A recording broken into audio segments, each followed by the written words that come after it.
November 24th, 1971. A man in a black suit boards Northwest Orient Airlines, Flight 305 in Portland. He orders a bourbon, lights a cigarette, and hands the stewardess a note. "I have a bomb. Sit down. You're being hijacked."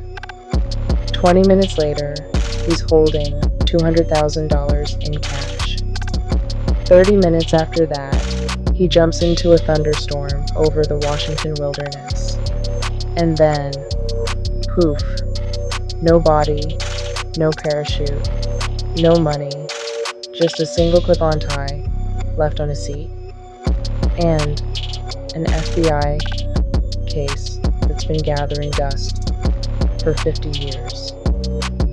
This is the story of D.B. Cooper, the only unsolved skyjacking in American history.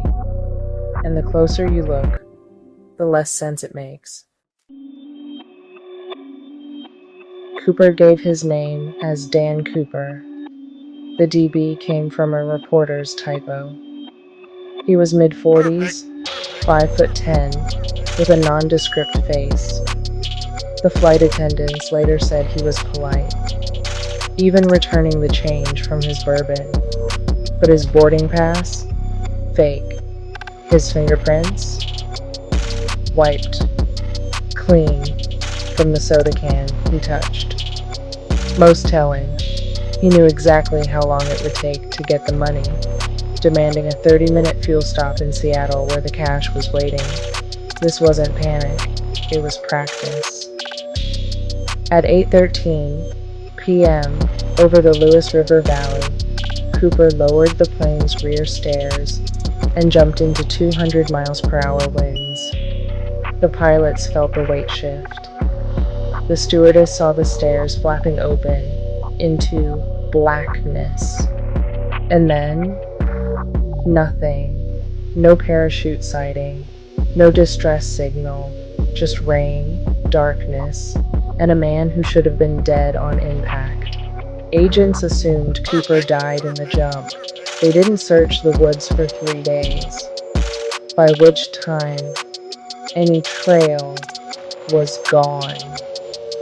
But here's the catch.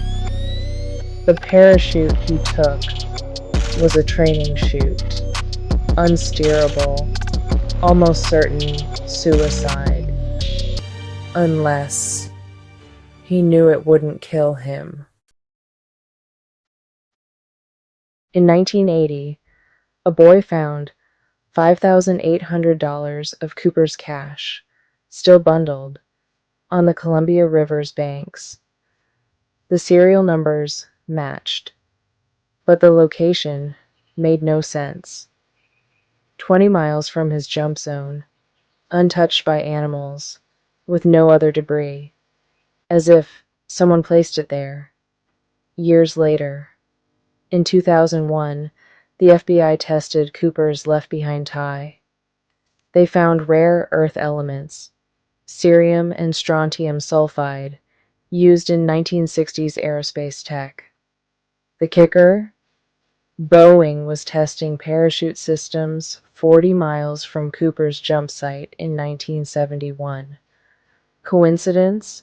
Flight 305's manifest listed 37 passengers, but post-hijacking headcounts came up with 36.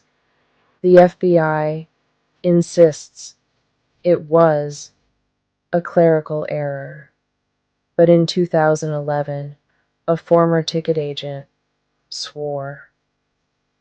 A man in a brown suit got off in Seattle and never boarded again. Sound like anyone? Act 3. The suspects. A Vietnam pilot with CIA ties, Rackstraw matched Cooper's description and had parachute training. In 2016, a cold case team found his fingerprint on the plane's interior, but the FBI dismissed it. Rackstraw died in 2019, taking his secrets with him. A Green Beret who hijacked a plane 5 months later using the same method. He was arrested escaped prison, and was shot dead in a 1974 FBI raid. His family still claims he was Cooper, but the timeline's off by 20 minutes.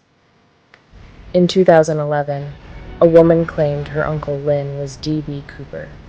She provided a matching tie and photos of him near the drop zone. The FBI tested his DNA against the ties and got inconclusive. Lynn died in 1999. Case closed? Not quite. Act 4. The Theories. Cooper knew too much. The plane's exact fuel load, how to lower the rear stairs in flight, a Boeing secret, that the FBI would pay quickly. They'd done it before. Was he ex-military, airline staff, or, as some whisper, a test for future hijack protocols? A retired pilot proposed Cooper never left the plane, that he hid in the wheel well until landing, then walked out with the crew. Problem: the stairs were still down when the plane landed, but no one checked the lavatories. In 2017, a deathbed confession surfaced. A man claimed Cooper was a woman, a disgruntled flight attendant using a male alias. The FBI ignored it. But think.